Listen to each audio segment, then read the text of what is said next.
Hey everybody, Cojito here. I just want to have kind of a conversation because there's a lot going on with Metazoo specifically, and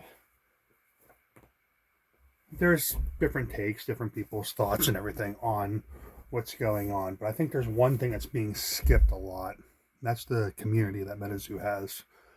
Um, I'm not going to say that, we're going to open a few packs while we talk. I don't want to bust into the booster boxes here because we're going to be doing those on our shorts, but which I didn't realize that when you do them all in one day and then you have them scheduled, they all pop up at the same date.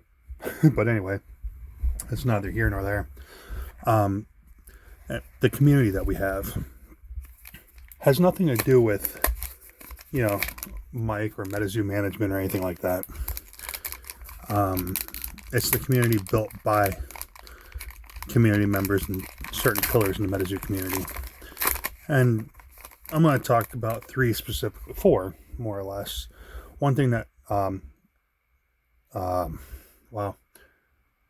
Nick Strength and Pokemon said in his video after Argos's video last night was that Argos's video seemed like the final farewell, like almost resonated as in, the Warriors watching their buddy and that didn't make it in a raft, and someone shot that flaming arrow and caught it on fire, and that was the end of it. There's no chance of anything at that point.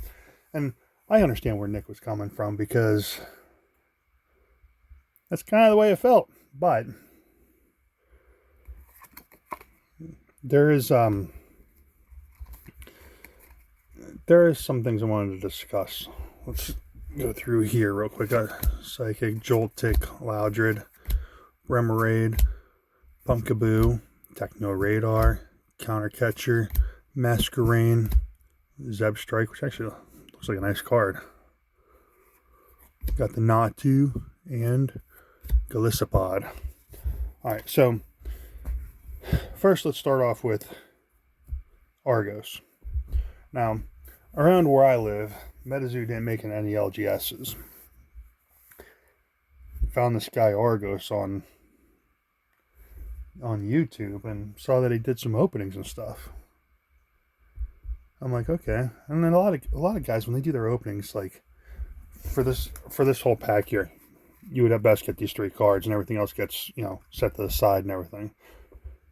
Not with Argos. You order something, you get something from Argos. And that blew my mind because I hadn't seen that before. And then the way that he deals with his community, he talks with his community. And I'm not going to lie, I had outstanding luck on my first time opening with Argos. It was when UFO came out. I pulled number 8 out of 10 UFO Sky Snake, okay? I was nervous. I didn't know what it was at first. People were all excited. Argos was excited. I had no idea what this card was. Then I started doing a little bit of research while watching the stream and realized that could be a pretty valuable card. I was kind of concerned because I've seen it before where,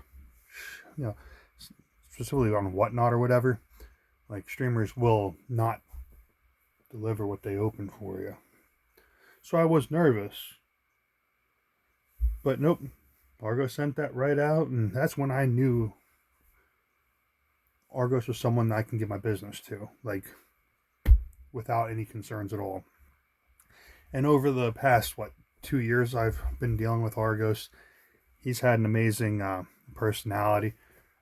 We've done some deals and stuff, and now keep in mind, I'm regular Joe Schmo. I'm not like one of these guys that have a card shop or anything, this, that, or the other thing. I'm some guy who used to play Pokemon, played a little Yu-Gi-Oh, grew up, had kids, and Metazoo came out. Something I wanted to get into, especially with that Fresno Nightcrawlers. My favorite beast, you guys know this. But over the years, the dare I say, friendship with Argos has been amazing. And you don't get that a lot in this community. He's helped. I feel like Argos, when it comes to the Metazoo with the news side and everything, I feel like Metazoo. I just realized this was upside down. I feel like Metazoo or Argos is the glue that held Metazoo together between the fan base and the company. which is sad because the company didn't, like, you know, the way it's looking, the company didn't really seem to care, but Argos did. Argos cared about us, the community. I mean, I know he was in the business of selling cards and all that, which is fine, but Argos truly seemed to care. Then you have the Lore Keeper. We'll get into that after this pack. Basic Energy. We got Gibble, Panpour, Blitzel, Bound Sweet, Professor Sada's Vitality. We got Minior, Crocolore, Nimble. Ooh. Whoa! Roaring Moon EX Gold card. Well, heck, I guess that's a pull of the day right there. Oh my. Evil. We're going to keep that right there while I go and grab my, oh boy, where are they? I'm running low on penny sleeves, like really low. But man, Gold Roaring Moon EX, that's fantastic. I think my penny sleeves are actually in the box underneath my phone recording right now. We'll keep her off to the side, and we'll sleeve her up after the video. But anyway, back to the Lore Keeper, Turmentic. I don't even know what to say. He's an amazing dude, and he really cares about the beasties and spreading the knowledge on what these are. I live in Pennsylvania, and I had no idea what a squonk was until Metazoo. I learned a lot about different beasties from Turmentic. And he's just been an overall great asset to the company. Like, I feel like there's so many of these beasties that we could search up and, you know, read a little bit on Wikipedia or whatever. But I feel like Turmentic brought life to the beasties, you know? Like, he had a way to tell the story of the cryptids. And that's something that, you know, Metazoo seemed to have lost out on. Like, I love that Argos got his own promo with that new card game, COA. Can't remember what it stands for, but you know what I'm talking about. You got Argos and Sting. I would love to see Turmentic get involved in that, but I don't know if that's in his wheelhouse. That's something that's up to Turmentic. But I think that with how much energy he brought into the Metazoo, I feel like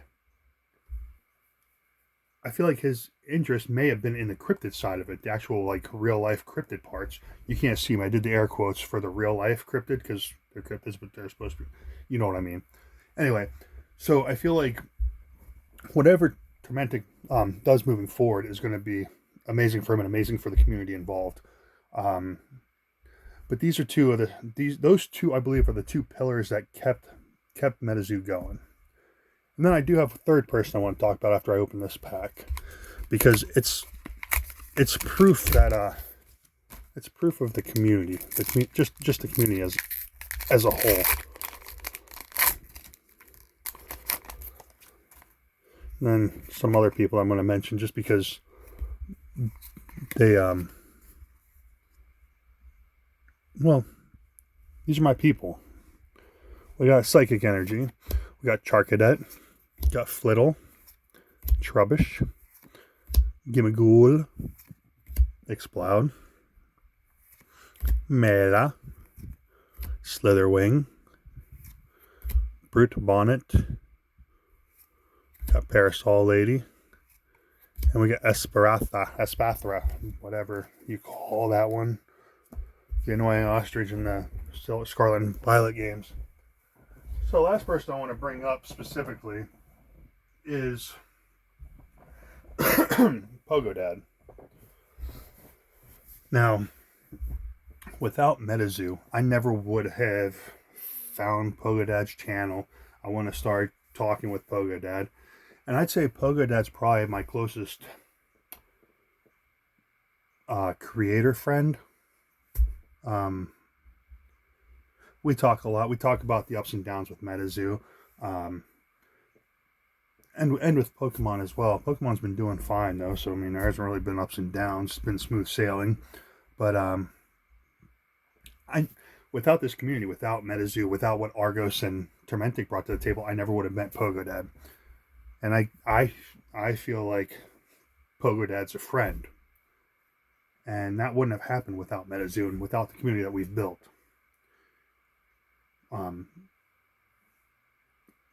All trustworthy people. Everyone that I've ever dealt with on the Discord has been amazing. Jethro, I'm not sure if I can find the card real quick, but I won a giveaway way back when I first started getting into Metazoo, and it was a first edition. It was a first edition pack, and as I'm going through my slabs, I'm a little distracted at the moment, so bear with me, but there's a reason for it.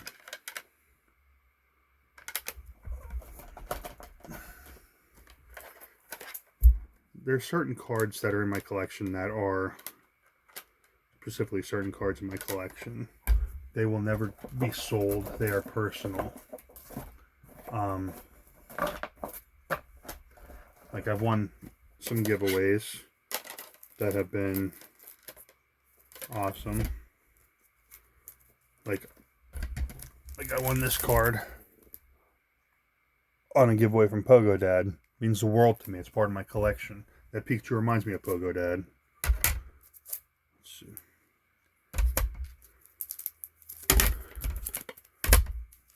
I forgot about some of these.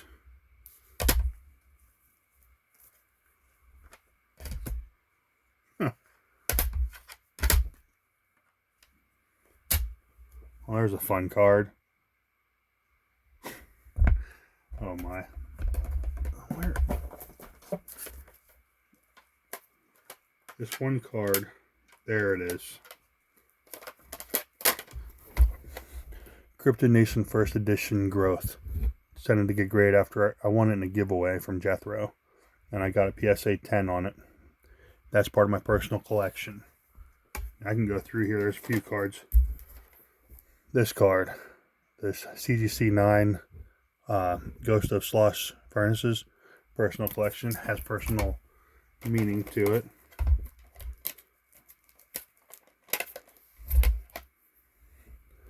This Mike Waddell signed Lady in Red 1010 personal collection.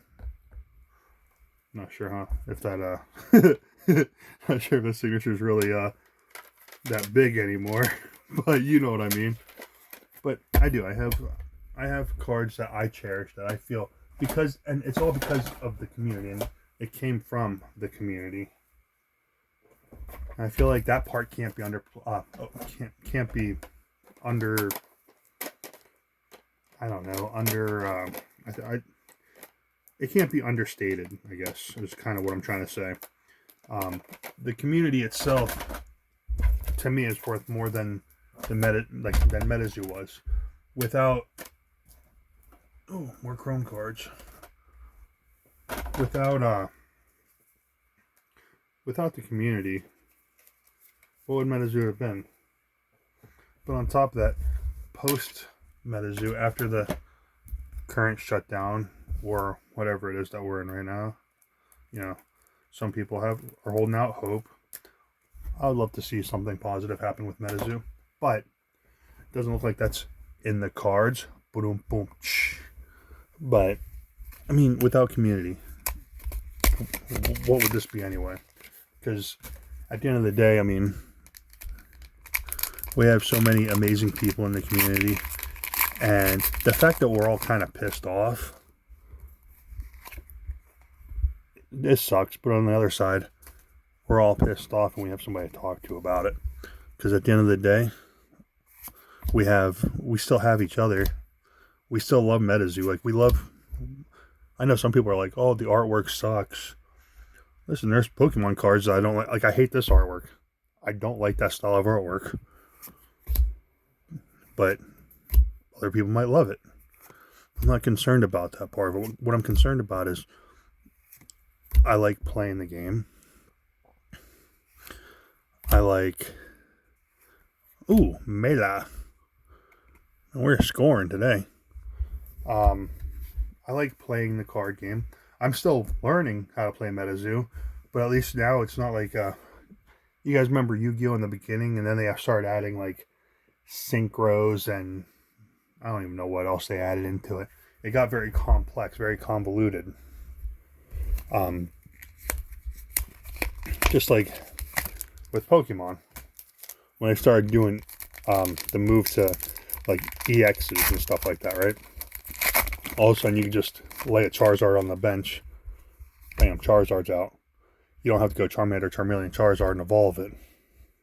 And that part I thought was kind of weird. But at least we know Metazoo, the basic meta is not going to change now. We're not going to change from, oh, we have to turn our Loveland Frogman into a Loveland Toad dude or something, you know? Okay, we got a Water Energy, Wiglet, Jirachi. Excuse me. This is one of the things I can't stand either. You have a legendary Pokemon that is now a common card. I mean, if they were all rares, I get it would be a pain, but it's still kind of weird to me. Gorgeist, you got Tatsuguri, that's whatever. Vanillux, Yamask, boom, Toad School, Low Kicks. So I hope you guys understand where I'm coming from, but I feel like the community, even with Metazoo dying, and I know that there's massive sell-offs. I mean, listen, I'm still picking up stuff now. Still trying to get stuff that I couldn't afford before. Because again, normal guy, not a card store, not a toy store, nothing like that. Normal guy works a regular job, sort of. But I'm a fan. I'm a fan of Metazoo, and I'm a fan of the people. And I just hope that we could remember that side of it. While we're all pissed off about other stuff, we can still remember that at the end of the day, we're still the community. And whether you're on the Oasis, everyone should be on the Oasis, or anywhere else, you should reach out and talk to the people, because there's a lot of stuff to love about Metazoo. We all know this. Fire Energy, Bound Sweet, Phoebus, Apum, Galvantula, Cyclozar, Toad Scroll. Can we get 3 for 3? Or 3, can we get 50%? 3 out of 6. Slitherwing, Techno Radar, Nimble, nope. Brute Bonnet, the most common holo and reverse holo. But anyway, so that's pretty much the end of my video. I mean, like I said, special thanks to Argos, Turmentic, and Pogodad, Jethro. You guys are some of the outstanding people that I've met in the Metazoo community. You guys have just been awesome, made the community so welcoming. So I do want to thank you guys. Pogodad, me and you have worked a lot back and forth with each other, and I can't say enough about you. And I hope that everybody that might watch this video subscribes, because you're an awesome dude. You're the Pogodad, Pogo dude. Argos, everyone who knows anything about Metazoo knows about you, but I think that the people respect what you've done, fighting the battle behind the scenes while still standing up for us in the forefront. And Turmentic, keep doing what you're doing, brother. That lore is amazing. You guys are some of the people that made the community what it is, the glue that held Metazoo together. And even in the down cycles, you guys are always there. Keep doing what you're doing. I hope the best for all of you as we move forward and see what happens, whether someone else picks up Metazoo and we still get some product down the road or not. Just remember that the community is more important than what may or may not happen with the company. I know this is a long video, and I'm sorry. I just think that we had to have a lot of discussion about these amazing people that are in the community, and just We're all stand-up people. So with that, I'm going to let you guys go. Have a great day, and I hope you enjoyed watching. Thank you.